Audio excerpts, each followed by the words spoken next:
এই মুহূর্তের সবথেকে বড় তাজা খবর হলো ইসরায়েল আমেরিকাকে পরিষ্কার ভাষায় একটা কথা জানিয়ে দিয়েছে।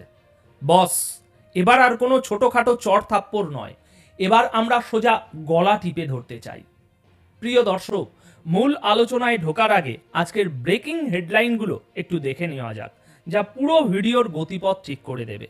আজকের প্রথম বড় ব্রেকিং, ইসরায়েল আমেরিকার কাছে দাবি করেছে ইরানের উপরে আক্রমণ হতে হবে অল আউট।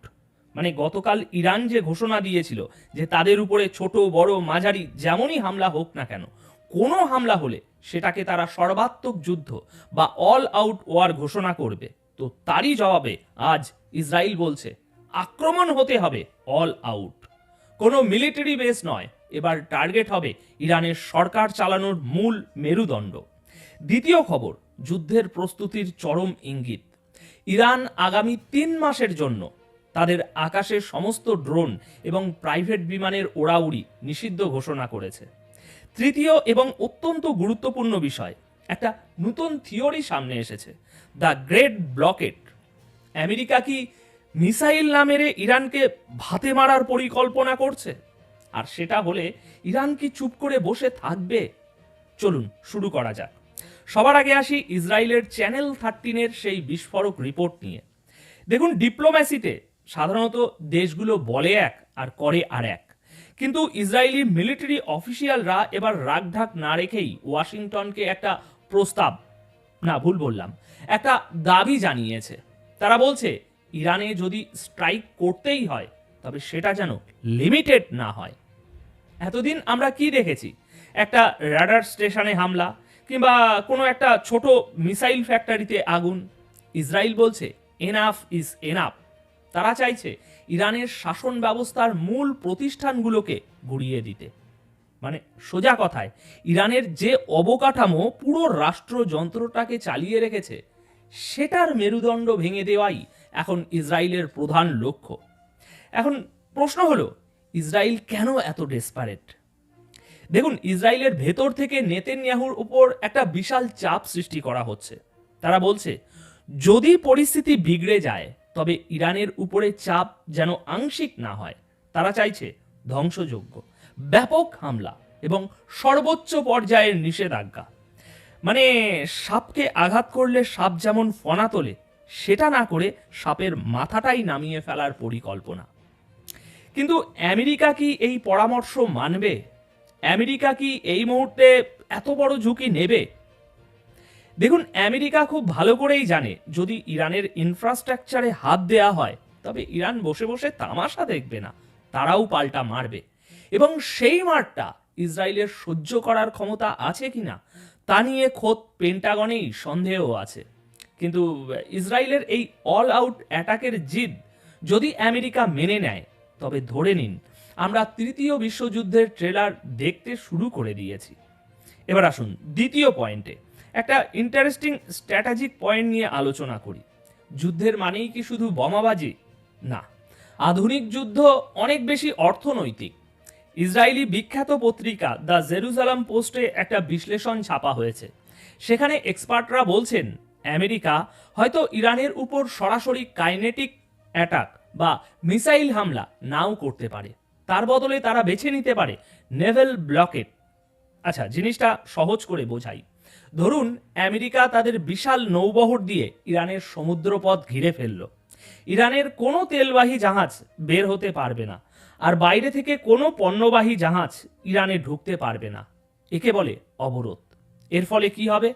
ইরানের অর্থনীতি, যা মূলত তেলের উপর নির্ভরশীল, সেটা ধসে পড়বে। দেশে তেলের টাকা আসবে না, জিনিসপত্রের দাম আকাশ ছোঁয়া হবে, আর সাধারণ মানুষ সরকারের বিরুদ্ধে তখন আরো বেশি করে রাস্তায় নামবে। ট্রাম্প হয়তো ভাবছেন মিসাইল না মেরে এভাবে গলা টিপে ধরলে ইরান হাঁটু গেড়ে ক্ষমা চাইবেই চাইবে। কিন্তু সিরিয়াসলি বলুন তো, আপনারা যারা জিওপলিটিক্স বোঝেন তারা কি মনে করেন ইরান এতে স্যারেন্ডার করবে? ইতিহাস বলে ইরান এমন কোনো দেশ নয় যারা চাপে নতি স্বীকার করে। উল্টো এই ব্লকেট স্ট্র্যাটেজি বুমেরাং হতে পারে। এক্সপার্টরা বলছেন যদি আমেরিকা সত্যি সত্যি ব্লকেট দেয় তবে ইরান চুপ করে বসে থাকবে না, তারা এই অবরোধ ভাঙার জন্য প্রথম হামলাটা চালাবে, এবং সেই হামলাটা ইসরায়েলের উপরে হবে না, হবে সরাসরি আমেরিকার কোনো যুদ্ধ জাহাজের উপর। আর একবার যদি আমেরিকার কোনো ওয়ারশিপে ইরানের মিসাইল লাগে, তখন কি হবে চিন্তা করতে পারেন? তখন আর কোনো ডিপ্লোম্যাসি কাজ করবে না। জেরুজালেম পোস্টের গতকাল 25শে জানুয়ারির এই খবরটাকে হালকাভাবে নেবেন না। এটা আমেরিকার একটা সম্ভাব্য প্ল্যান বি, কিন্তু এই প্ল্যান বি হয়তো তৃতীয় বিশ্বযুদ্ধের প্ল্যান এ হয়ে দাঁড়াতে পারে। এবার আসি তৃতীয় পয়েন্টে। দেখুন, যুদ্ধের ময়দানে একটা কথা আছে, শত্রু যখন হঠাৎ চুপ হয়ে যায় তখন ভয়ের কারণ বেশি থাকে। ইরানের আকাশে এখন ঠিক সেই ভয়টাই দানা বাঁধছে। গতকাল 25শে জানুয়ারির রাতে একটি অত্যন্ত গুরুত্বপূর্ণ খবর ব্রেক হয়েছে। ইরান সরকার ঘোষণা দিয়েছে আগামী 3 মাসের জন্য, আমি আবার বলছি আগামী 3 মাসের জন্য তেহরানের আকাশে কোনো ড্রোন এবং প্রাইভেট এয়ারক্রাফট উঠতে পারবে না। কিন্তু কেন এই সিদ্ধান্ত? এর পেছনে কি শুধুই সতর্কতা, নাকি সুনির্দিষ্ট কোনো গোয়েন্দা তথ্য? দেখুন, কমার্শিয়াল ফ্লাইট বা যাত্রীবাহী বিমানের রুট, ফ্লাইট প্ল্যান এবং প্যাসেঞ্জারের লিস্ট সব ট্র্যাক করা যায়, কিন্তু প্রাইভেট জেট বা ছোট ড্রোন, এগুলো হলো গোস্ট ইন দ্য স্কাই।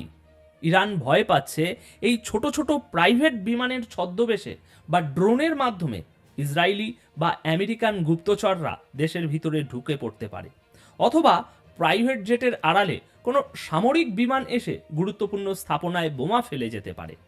আপনাদের মনে আছে কাসেম সুলেমানিকে কিভাবে হত্যা করা হয়েছিল? ড্রোন দিয়ে। ইরানের বিজ্ঞানী মোহসেন ফকিরজাদেকে কিভাবে হত্যা করা হয়েছিল? রিমোট কন্ট্রোল মেশিন গান দিয়ে। ইরান জানে ইসরায়েলের মোসাদ তাদের ঘরের ভেতর পর্যন্ত ঢুকে বসে আছে, তাই এই নিষেধাজ্ঞা কোনো সাধারণ ট্রাফিক কন্ট্রোল নয়, এটা হলো যুদ্ধের প্রস্তুতির একটা অংশ। গ্রাউন্ডে যারা মিলিটারি এক্সপার্ট, তারা এটাকে দেখছেন প্রিএম্পটিভ মেজার হিসাবে, অর্থাৎ কোনো অঘটন ঘটার আগেই দরজা জানালা বন্ধ করে দেওয়া। আর ঠিক এই সময়েই খবর আসছে American aircraft carrier USS Abraham Lincoln এই অঞ্চলের দিকে একটু একটু করে আরও এগিয়ে আসছে। মানে একদিকে ইরানের আকাশ বন্ধ হচ্ছে, অন্যদিকে সমুদ্রপথে আমেরিকার যুদ্ধজাহাজ এগিয়ে আসছে। আপনি যদি দুয়ে দুয়ে 4 মেলাতে পারেন, তবে বুঝবেন এটা কোনো মহড়া নয়, এটা বড় কোনো সংঘাতের আগের ডেড সাইলেন্স।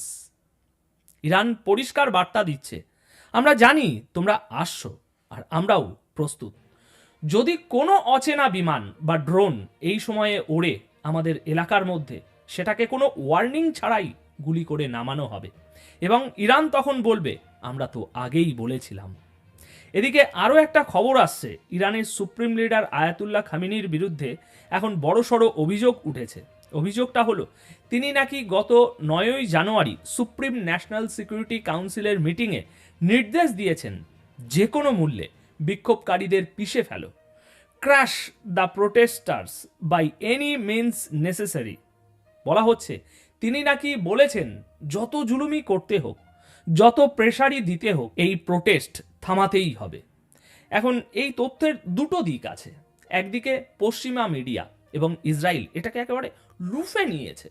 তারা বলছে ইরান সরকার নিজের জনগণের উপর গণহত্যা চালাচ্ছে। ইরান ইন্টারন্যাশনাল, যে মিডিয়াটি সরাসরি ইরানের সরকার বিরোধী এবং বলা হয় তারা পশ্চিমাদের ফান্ডে চলে, তারা দাবি করছে এই বিক্ষোভে মৃতের সংখ্যা 36,500 ছাড়িয়ে গেছে। চিন্তা করুন, 36,500 মানুষ। অন্যদিকে ইরানের সরকারি হিসাব বলছে মৃতের সংখ্যা 3,000-এর মতো। এখন প্রশ্ন হলো সত্যিটা কি? দেখুন, 3,000 আর 36,000-এর মধ্যে ফারাকটা বিশাল। 36,000 সংখ্যাটা শুনলে মনে হয় কোনো একটা বড় যুদ্ধ হয়েছে। এটা হতে পারে যে ডোনাল্ড ট্রাম্প বা পশ্চিমাদের উস্কে দেওয়ার জন্য এই সংখ্যাটা বাড়িয়ে বলা হচ্ছে, যাতে ট্রাম্প বলতে পারেন ওখানে গণহত্যা হচ্ছে, তাই আমি হামলা করলাম। এটা সেই পুরনো হিউম্যান রাইটসের দোহাই দিয়ে দেশ দখলের টেকনিকও হতে পারে। ইরানের পার্লামেন্টের স্পিকার গালিভাফ দাবি করেছেন এই দাঙ্গাবাজদের ফান্ডিং করছে ইসরায়েল এবং আমেরিকা। তারা নাকি ইরানের সমাজকে ভেতর থেকে ভেঙে ফেলার চেষ্টা করছে। তিনি বলেছেন ইসরায়েল সম্মুখে যুদ্ধে যা পারেনি, এই দাঙ্গা দিয়ে সেটা করার চেষ্টা করছে। এখন এই যে হাইব্রিড ওয়ারফেয়ার, বাইরে থেকে অবরোধ আর ভেতর থেকে দাঙ্গা, এটা ইরানের জন্য এখন সবচেয়ে বড় চ্যালেঞ্জ। ওদিকে গতকাল ইসরায়েলে একটা হাই ভোল্টেজ মিটিং হয়েছে। ইসরায়েলের টপ মিলিটারি বসদের সাথে দেখা করতে খোদ ইসরায়েলে উড়ে এসেছিলেন আমেরিকার সেন্ট্রাল কমান্ডের চিফ ব্র্যাড কুপার। ফোনে কথা বলা যেত, ভিডিও কনফারেন্স করা যেত, কিন্তু না, তারা ফেস টু ফেস বসেছেন। কেন? কারণ কিছু কথা বাতাসেও বলা যায় না, কিছু পরিকল্পনার ব্লুপ্রিন্ট সামনাসামনি বসে আঁকতে হয়, যাতে কোনো গোয়েন্দা সেটা হ্যাক করতে না পারে। ইসরায়েলি সেনাপ্রধান এবং আমেরিকার সেন্টকম চিফের এই দুজন যখন এক ঘরে বসেন, তখন বুঝতে হবে ডাল মে কুছ কালা নেই, পুরা ডাল হি কালা হে। দর্শক, আমরা এক অত্যন্ত সংবেদনশীল সময়ের মধ্যে দিয়ে যাচ্ছি। আপনাদের কি মনে হয়, আমেরিকা কি ইসরায়েলের কথায় নেচে নেচে ইরানের উপর সর্বাত্মক হামলা চালাবে? আপনার মতামত কমেন্ট করে অবশ্যই জানান। আমি প্রতিটি কমেন্ট পড়ব, কারণ আপনাদের বিশ্লেষণ অনেক সময় বাঘা বাঘা অ্যানালিসিসদেরও হার মানায়। আর ভিডিওটা যদি আপনাদের পছন্দ হয়ে থাকে, তবে একটি লাইক দিয়ে বন্ধুদের সাথে শেয়ার করুন। ভালো থাকবেন, সুস্থ থাকবেন। দেখা হচ্ছে পরের প্রতিবেদনে। ধন্যবাদ আপনাদের সকলকে।